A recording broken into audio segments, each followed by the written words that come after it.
बड़ी स्थिति। अरे एक बार हम किसी के यहाँ कथा कह रहे थे, तो रात्रि के समय जरा निवृत्त होने के लिए कमरा से बाहर निकला, वॉशरूम बाहर था, 2:30 बजे की बात होगी, तो देखा माता बाहर है, एक घूम रही है, वो जो मालकिन। तो हम रात में अपनी गमछा में थे, हमको संकोच हुआ, हम अंदर आ गए, हमने जो 10 मिनट में चली जाएगी तो चले जाएंगे। अब नींद आ गई, 2:30 बजे भयंकर। 15 मिनट हो गए, अपने फिर झाँका, वो देवी फिर वहीं घूम रही थी। हमने कहा तू जो करे करे सो, अब हमें तो मामला खराब हो जाएगा। तो हम अपने निपट के वापस आए। अगले दिन हमने पूछा मैया तू तो बड़ी सिद्ध है हमारे, सोए ना है, रात भर जगी हुई थी। तो क्या मैं तो नहीं घूम रही थी, तो जगी नहीं थी, तो सो रही थी। मैं क्या बात, अब मेरा माथा खराब। हमने कहा कौन सा पितर घूम रहा था रात में महाराज, कि कौन सा भूत। मैं तो बैठे बैठे तुरंत एक पंडित जी को संकल्प दिया, तुम बैठो करो हनुमान चालीसा शुरू, भूत पिशाच निकट नहीं आवे, महावीर जब नाम सुनावे, दिन भर लगा रहा हूँ मैं, हमारा मेरी खोपड़ी पे न चढ़ जाए। दूसरे दिन मैंने फिर देखा तो फिर देवी घूम रही थी, पूरी मैंने की कोई आगे चांद डाली, रात भर आएगी झंझट ना हो जाए कहीं। तीसरे दिन हम भी रात भर जगे रहे, थर थर डर लगे से लगे कोई ऐसी बात थोड़ी ना। तीसरे दिन जजमान ने पूछी महाराज आपकी आंखें इतनी लाल सूझ रही हैं, अरे हम तो सो ही नहीं पा रहे। अच्छा क्या हो गया महाराज, हमने कि कैसे बताएं इसको कि इसके घर में पिशाचिनी घूम रही है।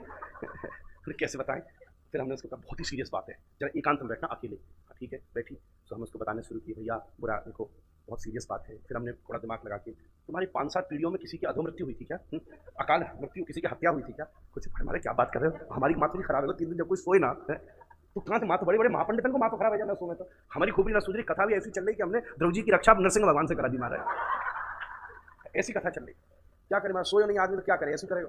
अब जैसे तो पाई भी खुदना पता, जजमान भी ऐसा टेढ़ो हो गया, क्या बात है, द्रौपदी की रक्षा नरसिंह ने करी, कह रहे क्या बात है, वाह। फिर तो हमने बाद में की भैया बच गए हम ही। तो हमने बता बतू के कहा, मैंने कहा ऐसा है रात में कोई घूमता है, हम उसी पर लग रहे हैं। एक बार तो घबराया, कैसे, फिर हमने बताया ऐसी ऐसी। अच्छा महाराज वो भूत से तो मैं मिला देता हूँ आपको। और मेरा और माथा खराब, मैंने कहा ये भी जीवित है कि कोई और ही है। हमने माला पहनाने के चक्कर में उसको टच किया, हमने कहा पंचपात में गंगा जल रही हो, अरे भैया भेज देता, छीटा मारा उस पर, तो तू सही, अरे आओ तो सही। हमारा हाथ पकड़ के सीधा ले गया किचन में, एक हाथ में तो था चक्कू और दूसरे हाथ में था वो चिमटा, और उसकी पत्नी खड़ी थी। महाराज ये है, मैंने कहा यही है, इसी का रूप धर के आता है। बोले महाराज ये भूत मैं 25 साल से देख रहा हूँ, आपका वाला नहीं, आपके वाले तो आप 25 साल से अच्छा देख रहे हैं। अरे यार अब तो आप डबल हैं, सिंगल कहाँ है महाराज, सिंगल। तो उसने बताई महाराज इसको बीमारी है,